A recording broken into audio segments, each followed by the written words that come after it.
Yo, Salamation. This is a mic that I'm taking off. Well, it's already off, so apparently I don't need it. I'm getting more and more frightened over the lack of videos left to watch of Alip's. He's such a treasure. But that's like all good things. All good things if we keep watching. It's like binge watching a TV show. It's like so great to binge watch it, but then all of a sudden you're out of episodes. Like Watchmen. Watchmen was fantastic, but then boom, it's over. Like, now what do we do? You see me do this? You know what this is? Sweat on my lip, because it's hot in here. Something awesome that's working out for me very well that I think other people can also do is what I've started doing is taking like one problem or one idea and going away from everyone and just going on a walk and being like, during this walk, I'm going to attack or research or think about this one problem. And it's been phenomenal for me because you get to like actually be outside. That's great. And you're walking, which walking might not seem like a big deal, but do you believe it that like walking 2 hours a day that's a lot. Most people don't walk 2 hours a day. Not the average person in an industrial society does not walk 2 hours a day. So you get that, but then also you're isolated from all your distractions and you can like focus on one single topic for, even if it's 30 minutes. It's 30 minutes of uninterrupted thought outside of your natural environment, and I find it to just be a great way to reset your brain and your attitude towards the day and find out something important about your specific topic or whatever. For example, today, this is going to seem super boring. Today, I played Super Locrian, the altered scale, for like 45 minutes straight because it's like not a scale that I use a lot, but I should because it sounds really cool.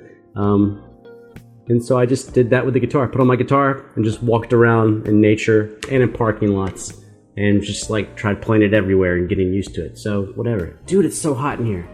All right, I'm gonna sweat on y'all. It's okay, it won't make it through the camera. Let's do Leaving on a Jet Plane, John Denver. Now let's be honest.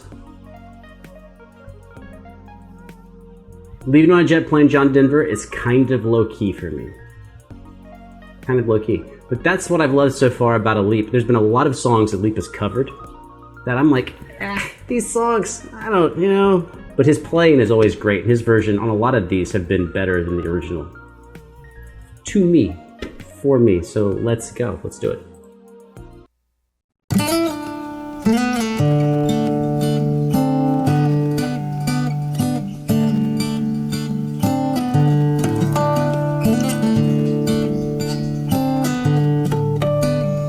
Oh, he's doing two finger tapping with harmonics.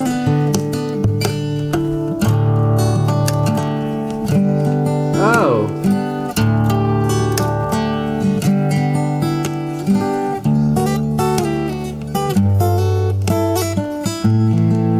Yeah, this is better.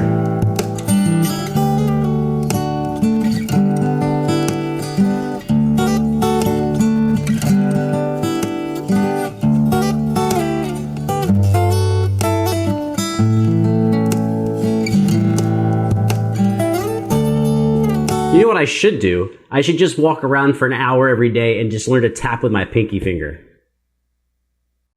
It's so awesome. One day.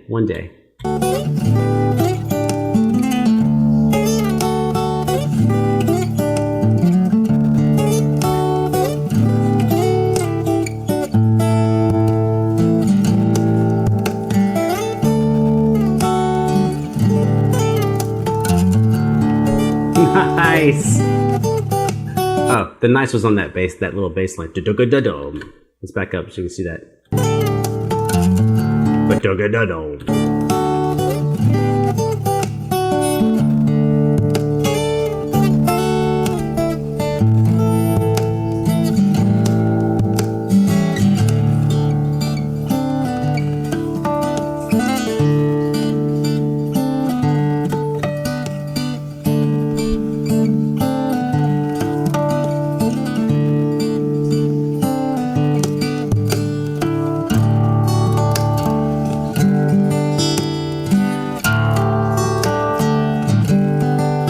So just to hammer something home, to me this is something that we talk about a lot, but thirds, man. Work on your playing thirds. It doesn't matter if you're on any instrument where you can play 2 notes at a time, get your thirds good. That's like A to C or C to E or whatever. I mean, those are, A to C is a minor third and C to E is a major third, but whatever. But get good at your major thirds and your minor thirds because they are like the primary and the easiest way to harmonize anything. Ask a violinist. They'll be like, oh yeah. Ask a pianist. They'll be like, oh yeah. Ask a guitarist. They might be like, I don't know. But a violinist and a pianist will tell you thirds all day.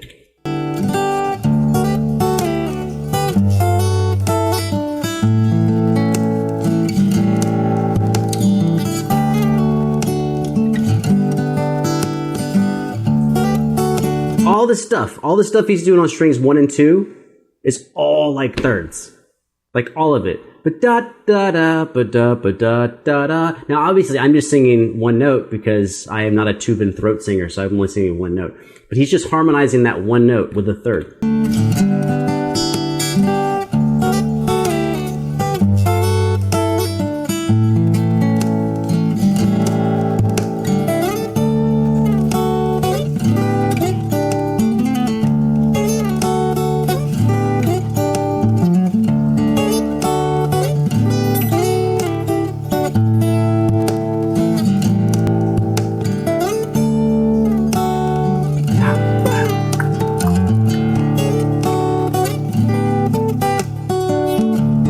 I like this so much better than the original.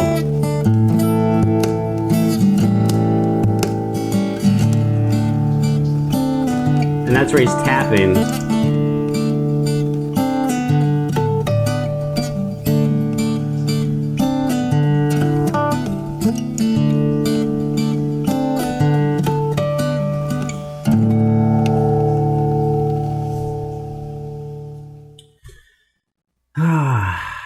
I just love watching great guitarists. And it's one of these funny things is that like I've been watching awesome guitarists for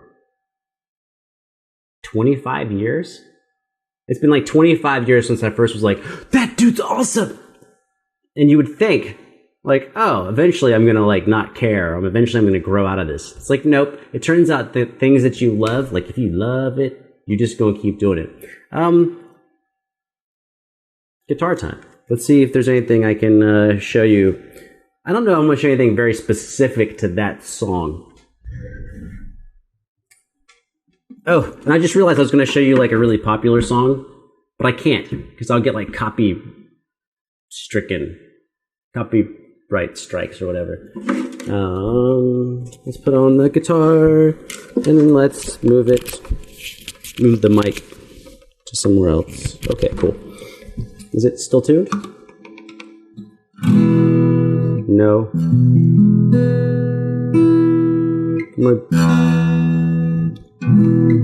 Okay. So if you don't know what thirds are, here's a simple thing. You can look up any scale and just take the first note, skip the next one, and take the next note. So take notes 1 and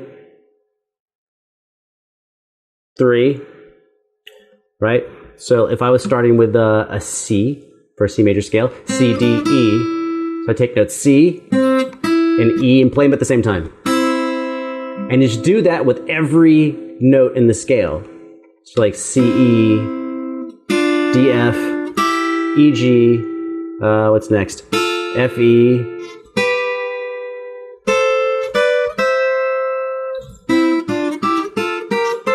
I got one wrong.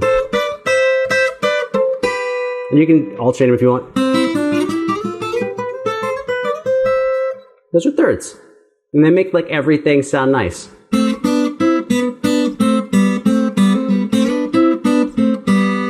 And then if you can get that, you add a bass note to your stuff. So now the easiest way to add a bass note is to use an open string. That way your fingers are free. So I'm using an A. So either I want to play thirds in the key of A major or thirds in the key of A minor.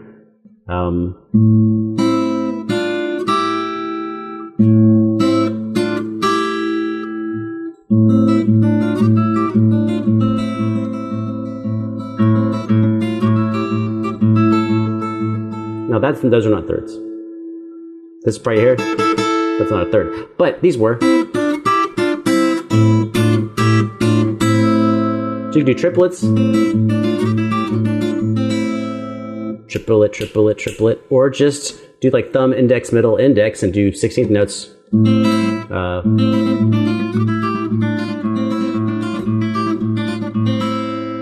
you could also do it in major, A major.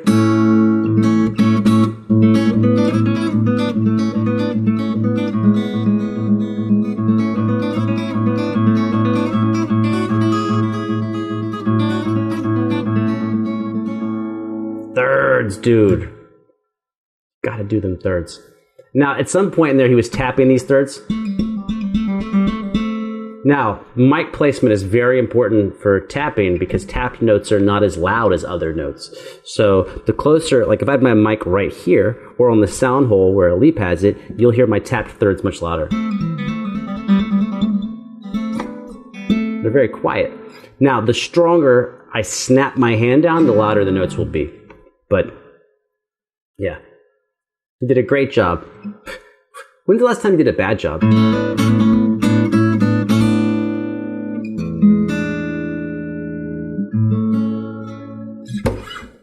Guitar is like super awesome, but you already knew that. Thirds, man. For example, okay, in the beginning I was like, go take a walk. So put your guitar on and walk around for 30 minutes and just play thirds in one key. And you'll be amazed at how much progress you will make.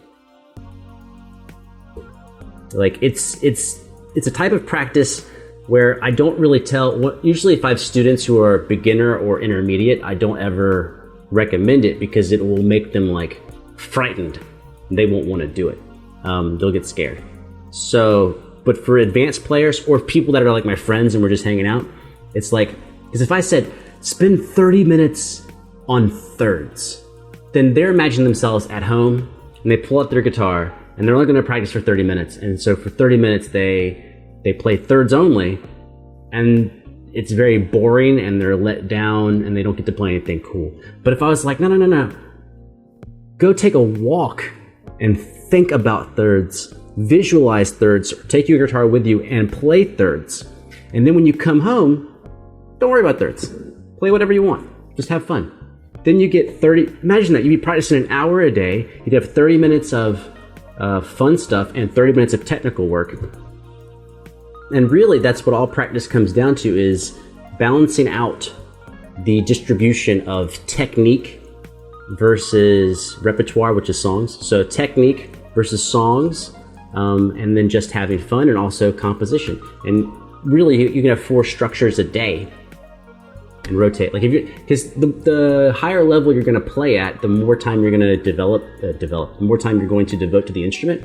And so when people go like, I practice 3 hours a day, really, if you're a pro or trying to be a pro, what that means is you're not practicing 3 hours of the same thing. You're really dividing your time up into different areas, just like an athlete, right? If you're an athlete, you might have weight training, you might have conditioning, then you might have, let's say you're playing sport, then you have the technical drills like for your position within a sport. Plus you also have research and learning, which is scouting the other team and meeting with your coaches. And then all of that time adds up to multiple hours per day. And that's how you get a bigger and bigger practice routine, is taking small segments, small chapters, and gradually stacking them up. And then as you get comfortable with that volume of work, you add a few minutes to each one. You might add 5 minutes to each thing. So if you had 6 areas that you worked on for 30 minutes a day, that's already 3 hours of practice. But now let's say once you get comfortable with that, you add 5 minutes to each area. Well, that's an extra half hour. So now you're at 3.5 hours a day. And you just gradually can scale that up to tackle bigger and bigger projects. And this concludes the episode of Ellis Talks a Whole Bunch. And I did. And then I'm gone. That was awesome. Love you. Take care of yourself. Things are crazy out there. They've been crazy for a few months. Well, longer than that, depending on where you are. And I'm thankful that you're here. I hope you're thankful that you're alive. But I can't tell you what to do. So I'm gonna hit this button. I'm gonna disappear. 3, 2, 1.